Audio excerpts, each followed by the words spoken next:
Nakaburol na malapit sa evacuation center ang tatlong nasawi sa landslide sa Antipolo, Rizal. Sila ang mga residente ng Barangay San Jose na namatay sa kasagsagan ng bagyong Enteng. Kabilang sa kanila ang 9 na buwang buntis at magkapatid na sina Lee at Junior Libantino. Ayon sa nanay ng magkapatid, hindi niya matanggap ang nangyari at wala pa raw siyang planong ipalibing ang kanyang mga anak. Base sa datos ng barangay, mahigit 100 pamilya pa ang nananatili sa 9 na evacuation centers na sakop ng Barangay San Jose. Ilan sa kanila wala na raw babalik ang bahay.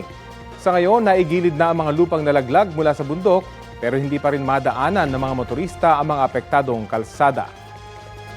Kapuso, alamin ang maiinit na balita. Bisitahin at mag-subscribe sa GMA Integrated News sa YouTube.